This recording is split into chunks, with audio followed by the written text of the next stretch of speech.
Jesus disse: bem-aventurados os que não viram e creram. Nós já cremos, mesmo sem ver, o que consequentemente nos dá o direito de ver, pois conforme está escrito na palavra de Deus, se creres, verás a glória de Deus. Por fé, nós podemos ver a manifestação de Deus e estamos, por Ele, preparados para ver tudo o que Ele quer manifestar. Porém, ainda que tenhamos esse direito outorgado por graça, nós não conseguiremos ver essas manifestações gloriosas das promessas de Deus em nossas vidas se não seguirmos os ensinamentos do Senhor. Deus é onipresente, está em todos os lugares, mas para nós, os seus filhos, Ele prometeu a sua presença manifesta. Deus prometeu um relacionamento especial com aqueles que lhe obedecem. Ele não falha, nem mente, nem se arrepende ou muda. O Senhor já consumou todas as promessas na cruz e Ele afirma que já nos abençoou com toda a sorte de bênçãos. Ele garante que tem o sim e o amém para todas as suas promessas. Tudo isso está escrito na sua palavra. O próprio Senhor Jesus Cristo estabeleceu um único caminho. Ele disse: eu sou o caminho, eu sou a verdade, eu sou a vida. Então, para que todas as promessas se manifestem, os filhos de Deus devem viver no caminho da bênção, e este caminho se chama Jesus Cristo.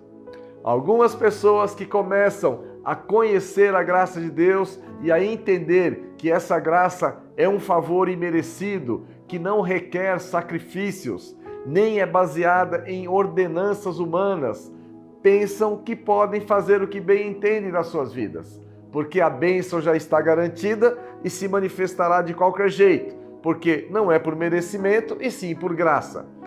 Porém, essas pessoas estão equivocadas. Realmente, a bênção da salvação, do novo nascimento, perdão e reconciliação com Deus, da regeneração e da vida eterna é totalmente por graça e não por merecimento. Inclusive, já se manifestou na vida de todo o salvo.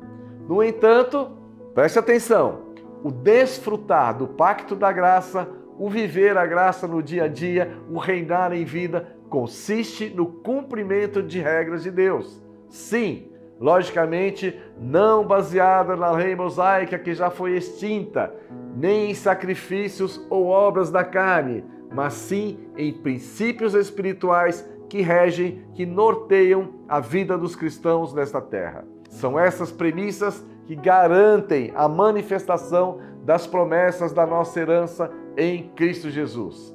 Há pessoas que pela fé creem nas promessas, porém não as recebem. E qual é o motivo? Se excluirmos o fator tempo do Senhor ou propósitos e desígnios de Deus para cumprir e manifestar coisas em nossas vidas, ainda sobra um leque muito grande de possibilidades que explicam o porquê de os crentes não desfrutarem plenamente desse reinar em vida por meio de Jesus Cristo, de, nesta terra, serem cabeça e não cauda, de estar por cima e não por baixo, de terem para emprestar e não tomar emprestado.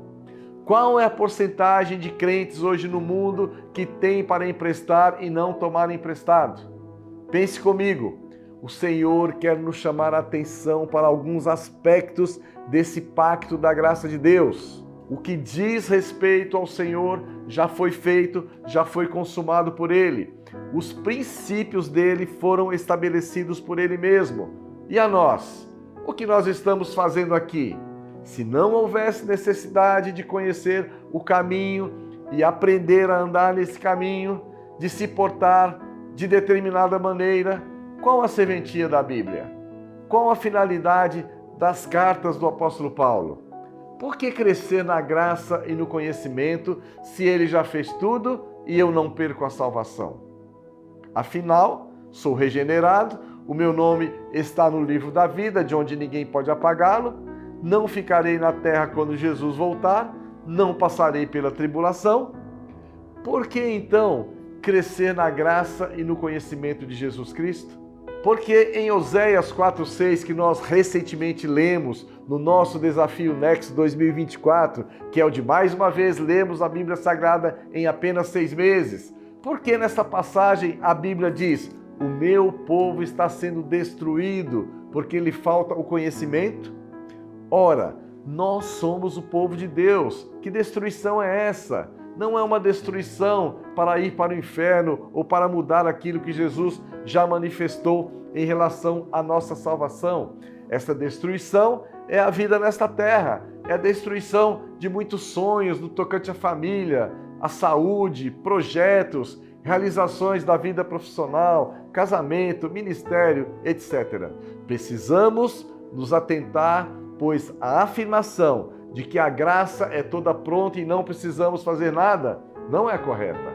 Há uma maneira de viver essa graça que outorga a herança para ser desfrutada em nossa vida terrena. Romanos 5,17 diz assim: se pela ofensa de um, por meio de um só, reinou a morte, muito mais os que recebem a abundância da graça e o dom da justiça reinarão em vida por meio de um só, a saber, Jesus Cristo.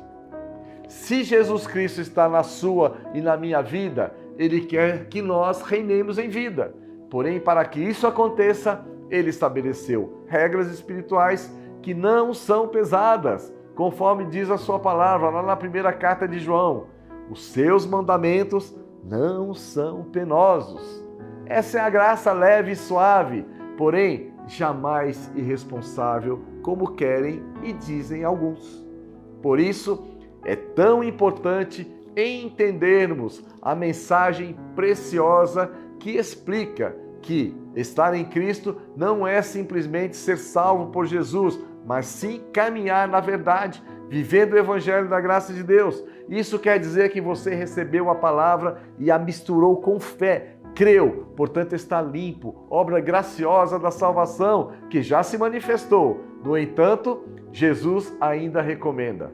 João 15:5: eu sou a videira, vós os ramos, quem permanece em mim e eu nele, este dá muito fruto, porque sem mim nada podeis fazer. Sem Jesus em nossa vida, nós não conseguiremos fazer nada, não se iluda. Que você se atente para essa reflexão bíblica e decida dar muitos frutos através da sua vida nessa semana e sempre. Curta, compartilhe e comente essa mensagem com aqueles que você ama. Nos vemos na próxima semana. Graça e paz.